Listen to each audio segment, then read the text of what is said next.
자, 안녕하십니까.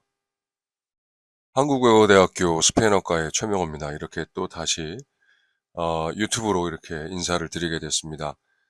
시작하기 전에 제가 약간의 목감기가 있어서 목소리가 조금 잠겨 있습니다. 양해의 말씀을 드립니다.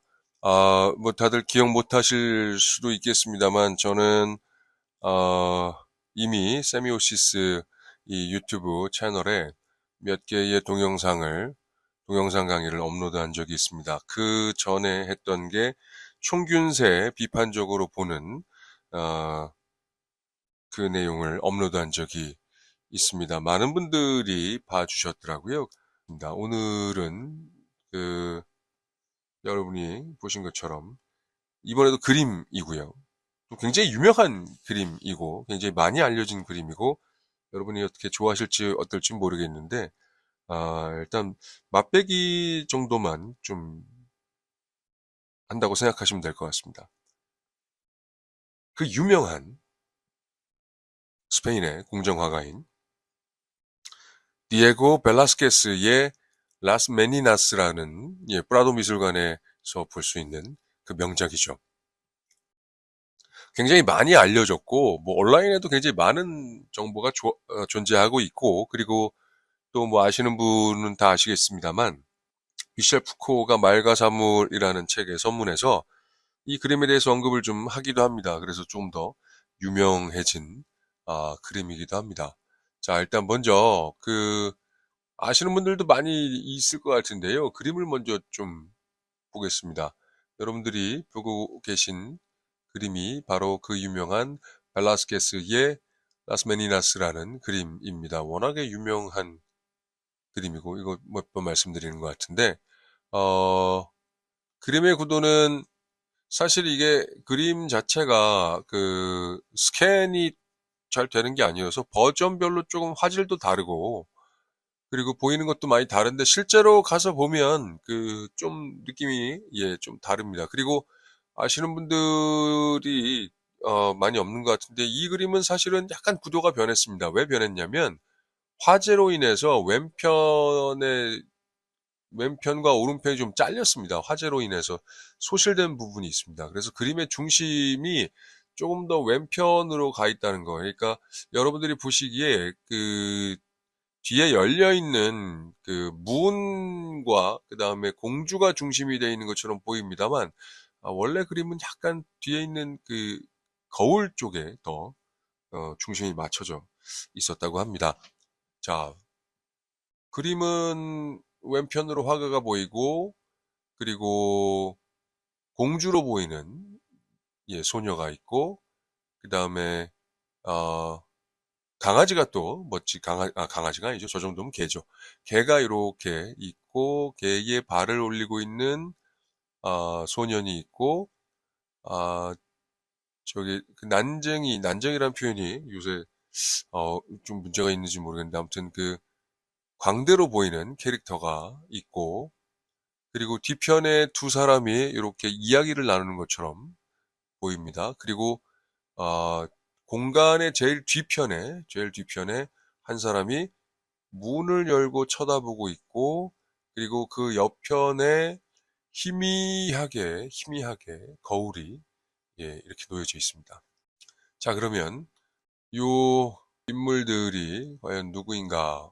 뭐 이런 거 사실 인터넷에 뭐 많이 나와 있습니다만 이거 한번 추려보고 가는 것도 좋을 것 같습니다. 물론 그림을 감상하는데 이런 정보가 결정적이진 않겠습니다만 현재 버전에서 중심에 있는 캐릭터는 마르가리타 테레사 공주입니다. 필립 4세의 딸이고 밝은 옷과 금발로 굉장히 돋보이지요. 예, 그리고 이 그림 밖의 인물들을 쳐다보고 있습니다. 그리고 시녀들이 있습니다. 시녀들도 다 이름까지 다 밝혀져 있습니다. 이사벨 데 벨라스코, 마리아 아구스티나 사르미엔토 이렇게 공주 옆에서 시중을 들고 있습니다.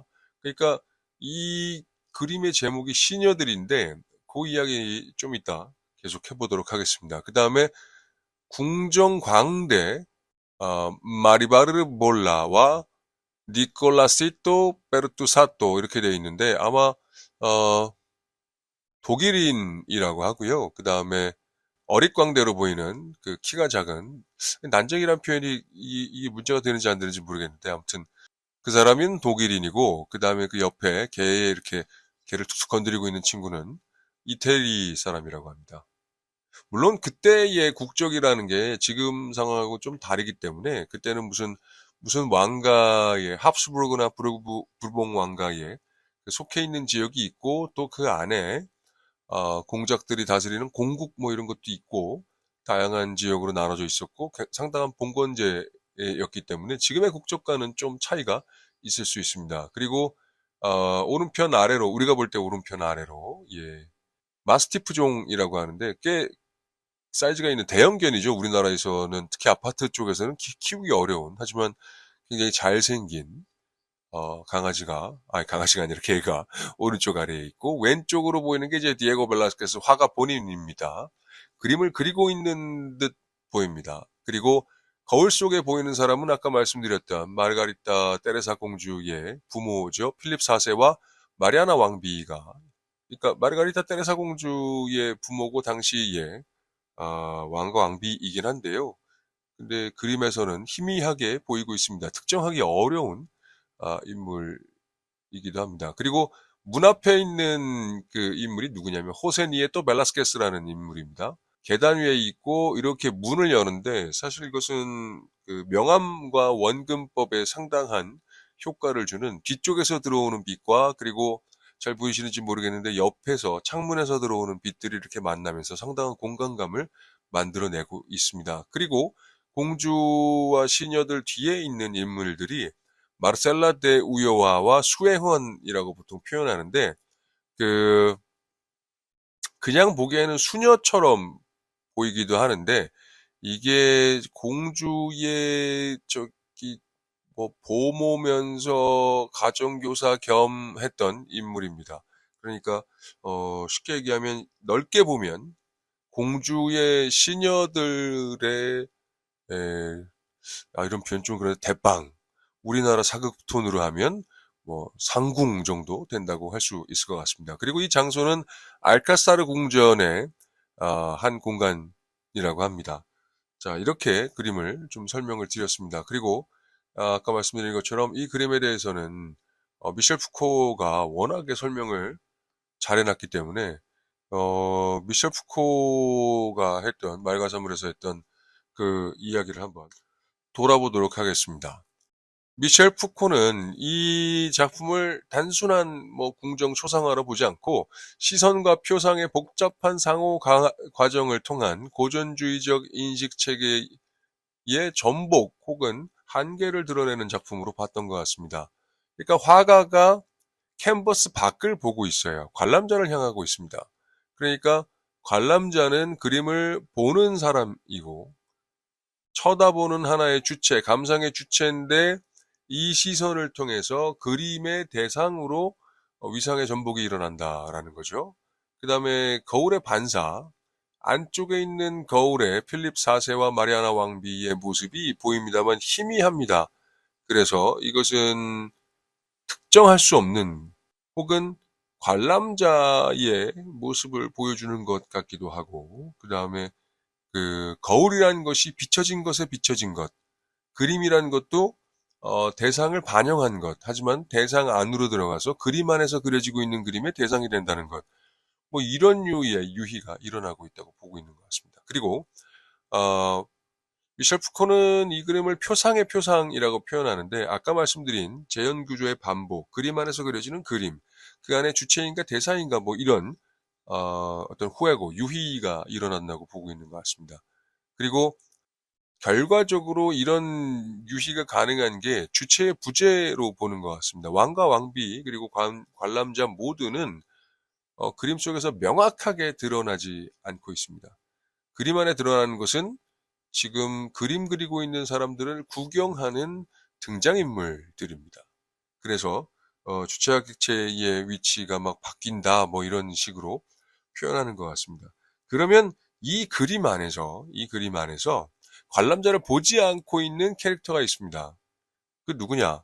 바로 두 명의 시녀와 그리고 시녀장이라고 할 수 있는 그 바로 뒤에 수녀처럼 보이는 분들만 다른 곳을 보고 있고, 그리고 사실 조그만 동자도 걔를 보고 있습니다. 근데 이 모두가 하나의 그 시녀들, 시동녀 이렇게 표현된 게 이제 관람객을 보지 않는, 그림을 밖을 보지 않는 사람들 때문에 아마 이런 이름이 지어진 게 아닌가 싶습니다. 그리고 이 그림에서 주목할 부분은 과연 무엇인가? 뭐 사실 미셸 푸코가 너무 설명을 잘 해놨기 때문에 한 가지만 더 붙인다면, 우리가 무언가를 주체적으로 쳐다본다는 것 자체가 이 서구 문명에서 의미하는 부분이 분명히 있습니다. 왜냐하면 오이디푸스 왕이 자신의 비밀을 알게 됐을 때 두 눈을 찌르고 다른 이에게 보여질 수밖에 없는 존재가 됩니다. 그것을 자신의 형벌로 생각했던 것 같습니다. 그래서 대상이 된다는 것 자체가, 그리고 주체적으로 무언가를 쳐다볼 수 없다는 것 자체가 하나의 어떤 형벌처럼 느껴졌던 것 같습니다. 자, 그러면 여기까지가 이제 우리가 누구나 알 수 있는 이 그림에 대한 정보들이고요. 사실 그림에 대한 감상이 들어가기 위해선 여러 가지 다양한 것들이 많이 필요합니다만, 일단 그림 앞에 섰을 때 어떤 좀 이상한 느낌, 이거 뭐지? 뭐 이런 느낌들이 저는 필요하다고 생각합니다. 저는 개인적으로 그림이 말을 걸어온다라고 표현하기도 하고, 그 다음에 이거 좀 이상하다, 얘 뭐지? 라는 이런 류의 그 의구심 혹은 호기심 혹은 낯선 느낌들이 들었을 때 그 그림의 어떤 진정한 가치를 관람객이 느끼기 시작한다. 그래서 부분 뜯어보고 다시 보고 멀리에서 보고 가까이서 보고 뭐 이런 것들, 그런 것들이 일어난다라고 저는 생각하는데요. 실제로 프라도 미술관에서 저는 사실 모 선생님의 그 수업에서 학부 때 이 그림에 대한 이야기를 들었었고, 이런 구조로 돼 있고, 마치 어떤 위상의 유희는 메타픽션적이라고 할 수 있고, 그게 2000년대 초반, 90년대 말 뭐 이럴 때 굉장히 많이 유행했었죠. 알고 보면 등장인물 중에 하나가 이 이야기의 작가고 뭐 이런 류의 이야기들이 굉장히 많이 있었습니다. 그런데 실제로 가서 보니까요, 좀 되게 이상하더라고요. 그러니까 그래서 관람객을 쳐다보는구나, 그래서 쳐다보지 않는 캐릭터들을 모아서 제목을 지었겠구나, 뭐 이런 류의 생각들은 그냥 시선으로 느껴지는, 시각으로 느껴지는 정보로 이게 뭐 가능한 부분들인 것 같은데, 이 시선이 마주치는 것 자체가 굉장히 좀 낯선 느낌이 들고 굉장히 이상하더라고요. 굉장히 이상해서 사실 며칠 동안 계속 프라도 미술관에 갔었고, 그리고 좀 늦은 날이었는데 학생 할인 받아서, 그리고 주말에는 무료로 개방, 너무 예전이라 지금도 그러는지 모르겠는데 그때는 무료로 개방하고 그랬었거든요. 그래서 이 앞에 한참 서서 그림을 보고 그랬었습니다. 그리고 그림에서 느껴지는 어떤 뭐라고 표현할 수 없는 것들을 해결하기 위해서 좀 여러 가지 노력을 했었는데요. 사실 이렇게 그림 밖을 보고 있는 작품이 없었느냐? 그렇지는 않습니다. 3대 성화 중에 하나인 엘 그레코의 오르가스 백작의 매장에서도 보면 그런 비슷한 장면이 나옵니다. 사실 지금 뭐 요 작품을 다루는 건 아니기 때문에 이 작품은 두세 개로 이루어져 있습니다. 그러니까 하늘로 승천하는 장면이 있고, 밑에 오르가스 백작, 위에 오르가스 백작, 이제 영혼이 돼서 올라가는 장면, 그리고 등장인물들이 뒤에 아마 장례에 온 사람들이, 매장하는 그곳에 온 사람들이겠죠. 이렇게 보면 위를 쳐다보는 사람이 있습니다. 하늘을 쳐다보는 사람이죠. 그래서 두세 개가 시선으로 연결되기도 하고, 그리고 뭐 사실 인터넷 찾아보면 그 그림 속의 사람들이 누구인지 다 정보가 나와 있는데요. 지금은 그런 걸 다 밝힌 시간은 없을 것 같아서, 조그만 꼬마가 그림 밖을 내다보고 있고, 그리고 이렇게 돌아보면 캐릭터들 중에 또 이렇게 시선이 마주치는 사람이 있습니다. 그리고 인터넷에서 파일로 보는 그림은 이게 사실은 조금 왜곡돼서, 특히 천국의 모습이 왜곡돼서 보일 수가 있거든요. 근데 톨레도의 산토토메 성당 가서 직접 보면 저 위가 이렇게 곡선으로 원형으로 되어 있습니다. 그래서 관람자의 시선에서 보면 이렇게 왜곡되는 게 거의 없습니다. 그러니까 계산된 그림이라고 할 수 있어요. 그래서 어떤 사람들은 스캔한 것만 보고 매너리즘적인 그림이 아닌가 이렇게 얘기도 하는데 그렇지는 않습니다. 그러니까 사람의 시선이 어디 있고 어디서 관람할 거니까 여기는 더 길게 그리고 여기는 더 짧게 그리고 이래야 눈에 보이는 것처럼 보인다라는 어떤 계산이 되어 있습니다. 이 그림을 소개했던 이유가 있습니다. 많은 사람들이 주목하지 않고 있는 부분이 있습니다. 벨라스케스의 라스 메니나스 그림에 보면 뒤편에 두 개의 그림이 있습니다. 근데 이게 실제로 가서 보지 않으면 뭔지 잘 알 수가 없어요. 어떤 말씀을 드리는 거냐면 스캔본이나 사진을 찍어서 봤을 때는 잘 보이지 않습니다. 잘 보이지 않는데 두 개의 그림이 뭐냐? 우리가 볼 때 왼편에 있는 게 루벤스의 아라크네를 벌주는 팔라스의 아테나라는 그림이에요. 그리고 오른쪽에는 요르단스의 아폴로와 판이라는 그림입니다. 두 그림이 의미하는 게 굉장히 재밌어요. 신에 도전했다가 결국은 큰 재앙을 받는 캐릭터입니다. 우리가 이미 많이 아는 것처럼 아라크네 같은 경우에는 이제 천을 너무 아름답게 짜고 막 이래서 그 아테네 여신과 그 대결을 벌이죠. 근데 아테네 여신한테 이깁니다. 그래서 신이 이렇게 질투로 분노해서 결국 거미로 변하게 하는 형벌을 내리게 되고요. 그리고 아폴론과 판이라는 그림도 굉장히 유명한데요. 이게 마르시아스라는 캐릭터가 있습니다. 그러니까 이게 판이라고 하면 하체는 말이고 상체는 이제 인간처럼 보이는 캐릭터, 신화의 캐릭터죠. 이게 마찬가지로 아테네가 아테네 여신이 피리를 만들었었는데 피리를 자꾸 부니까 이 팔자주름이 막 생겼나 봐요. 그래서 이 피리를 버리게 됩니다. 근데 이 피리를 마르시아스가 주워서 막 연습을 하게 돼요. 그래서 거의 신적인 수준에 올랐다. 그래서 아폴론과 음악 경쟁을 하게 됩니다. 아폴론은 리라 같은 현악기를 연주하게 되고, 그리고 마르시아스는 피리를 부는데, 마르시아스가 더 잘한 거예요. 그랬더니 아폴론이 이제 거꾸로 잡고 연주를 해보죠. 우리가 기타를 생각해보면, 거꾸로 잡아도 연주를 할 수가 있죠. 뭐 이미 굉장히 예전입니다만, 60년대 말, 70년대 초반에 이제 지미 핸드릭스가 왼손으로 쳤다, 오른손으로 쳤다, 막 기타를 그랬던 적이 있는데, 뭐 비슷하게 했던 것 같아요. 근데 이제 피리는 반대로 하면 소리가 안 나니까 결국 마르시아스가 지게 됩니다. 그래서 어떤 형벌을 내리게 되느냐면 가죽을 벗기는 형벌을 내리게 돼요. 그래서 마르시아스에 관련된 그림들은 핏덩이처럼 이제 매달려 있는 마르시아스도 있고, 그리고 이 그림은 이제 네가 졌다, 이제 형벌을 내리려고 하는 그 장면을 표시했습니다. 두 개 다 신에 도전했던 그것을 의미하고 있어요.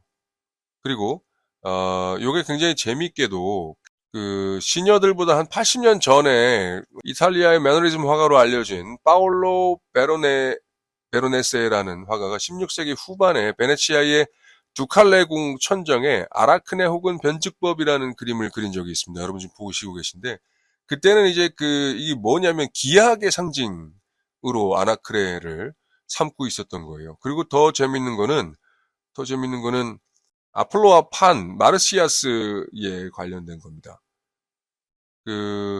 이게 뭐냐면, 바티칸의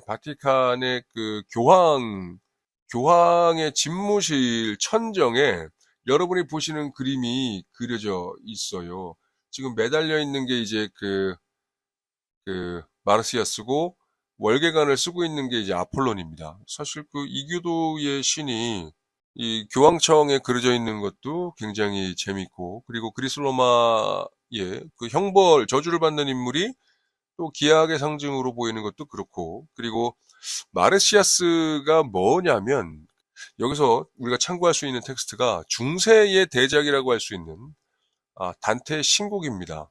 단테의 신곡에 보면 마르시아스는 이런 의미를 보이게 됩니다. 우리가 영혼 상태로 천국에 들어갈 수 있잖아요. 육체를 갖고는 못 들어간다고 하는데, 뭐 여기에 대해서도 뭐 이론이 있긴 합니다. 그런데 그 육체를 벗어던지는 상징으로서, 그 다음에 뭐 본질이라고 할까요? 아니면은 존재의 정수라고 할까요? 이거를 찾아가는 인물로서, 캐릭터로서 마르시아스를 꼽습니다. 그래서 천국에 들어가기 위해서는 육체를 벗어야 되니까 그 육체를 벗는 인물로서 마르시아스가 있는 겁니다. 자, 여기까지 이 얘기를 해서 뭐 어떻게 들으셨는지 모르겠는데요. 이 중세의 그 정점은, 문학이든 예술의 정점은 단테의 신곡이죠. 왜냐하면 천국 갔다 연옥 갔다, 아니 지옥 갔다 연옥 갔다 천국까지 가지 않습니까? 근데 보통 지옥 편이 많이 알려져 있고 천국 편이 많이 알려져 있지 않습니다. 그런데 천국에 단테가 어떻게 들어가느냐? 뭐 버질이 이렇게 안내하는 지옥과 연옥 말고 천국은 어떻게 들어가느냐? 그때 베아트리체가 나오죠. 베아트리체가 나와서 이제 어떻게 되느냐? 사실 번역본에 그 번역들이 워낙에 또 중세 언어기도 하고, 사실 우리나라 중세 뭐 조선시대 혹은 고려시대에 쓰여진 글들도 지금 보면 굉장히 어렵고 이해하기 어려운 면이 없진 않기 때문에 이것 자체로 뭐라고 할 생각은 없습니다만, 번역 자체가 굉장히 이해하기가 좀 어려운 면이 있어요. 그래서 제가 지금 뭐 예문을 다 빼놓긴 했는데 그냥 설명을 드리면 서로 마주 봅니다. 베아트리체하고 단테가. 그러다가 그 시선을 눈에 담고 베아트리체가 하늘을 쑥 봅니다. 그리고 단테가 천국에 들어가요. 그러니까 이 마주보는 시선이라는 것이 천국으로 가는 방법인 거예요. 그러니까 이 그림을 보면서 느껴졌던 어떤 이상한 어떤 그런 느낌들을 이걸로 다 해결할 수 있다고 뭐 저도 보진 않습니다. 그리고 개개인들이 보고 느끼는 부분들이 분명히 있을 겁니다. 근데 제가 오늘 요 강좌에서 강조하고 싶은 것은, 그 당시에는 그렇게 믿었다. 살아있는 상태에서 천국에 들어가기 위해선 마주보는 시선의 힘이 있었다는 겁니다. 그리고 그 어떤 신성함을, 신에 도전했던 인물들, 그리고 마르시아스 같은 경우에는 영혼을, 그러니까 육체를 벗고 영혼이 이렇게 나오는 것 같은 이미지를 갖고 있는 그림들이 뒤에 있다는 것은 아마도 벨라스케스가 이 그림의 어떤 힌트로 남겨놨던 것이 아닌가, 저는 그렇게 봅니다. 우리가 마지막으로 이거 한번 생각해 볼까요? 모나리자가 여러 가지 이유로 이제 굉장히 유명한 그림이긴 한데, 어느 각도에서도 나를 보는 것 같다라는 이야기가 있었습니다. 물론 이게 뭐 100% 모나리자 그림의 가치를 증명한다라고 생각하지는 않습니다. 하지만 이 당시의 사람들이 쳐다보는 눈길이 갖는 어떤 신성함, 뭐 그런 것을 믿고 있었다라는 거. 그래서 이게 그냥 뭐 나온 그림이 아니라 어떤 초월적인 세계로의 욕망을 담고 있다. 아마 이 부분은 그 전 세계를 틀어봐도 이런 뭐 얘기를 잘 들어보시지는 못했을 것 같은데, 이게 어떻게 전작에 비해서 흥미로울지는 모르겠습니다. 흥미로울지는 모르겠는데, 그림을 보고 어떤 류의 낯섦을 느끼셨다면 그 이유 중에 하나가 이런 부분들, 그리고 내가 이런 신성함, 어떤 초월적인 것을 내 감각으로 느끼고 있는가도 한번 어, 생각을 해보셨으면 좋겠습니다. 칼 세이건이 컨택트라는 소설을 썼고, 여러분 기억하실지는 모르겠는데 조디 포스터가 나온 그 영화가 있습니다. 지금 뭐 저작권 때문에 그 영화를 올리지는 못할 것 같은데, 거기서 이제 우주인과 만나는 세계로 들어갈 때 그 조디 포스터의 눈을 쫙 클로즈업해요.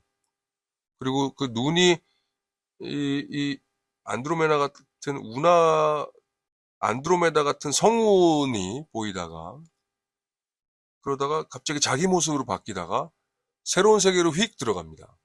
그리고 너무 아름다워, 시인을 데려왔어야 했어 라고 했을 때, 스페인어권에서 시인이라고 부르면, 보통 명사로 시인이라고 부르면 사실 현대 라틴 아메리카 뭐 스페인어권 다 합쳐도 파블로 네루다를 의미하는 경우가 많죠. 근데 아마도 그 컨택트라는 영화의 감독은 단테를 의미했던 것 같습니다. 그리고 단테의 신곡, 그리고 신곡에서 천국으로 가는 방법, 뭐 이런 것들을 패러디해서 혹은 오마주해서 표현한 게 아닌가 싶습니다.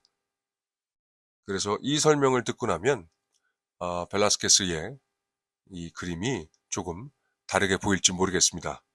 아무튼 오늘 벨라스케스의 그 유명한 시동녀들 혹은 시녀들 이렇게 불리는데 이 그림에 대해서 한번 같이 알아봤습니다. 재밌게 들으셨는지 모르겠습니다. 그럼 다음에 또 기회가 있으면 이렇게 찾아뵙도록 하겠습니다. 감사합니다.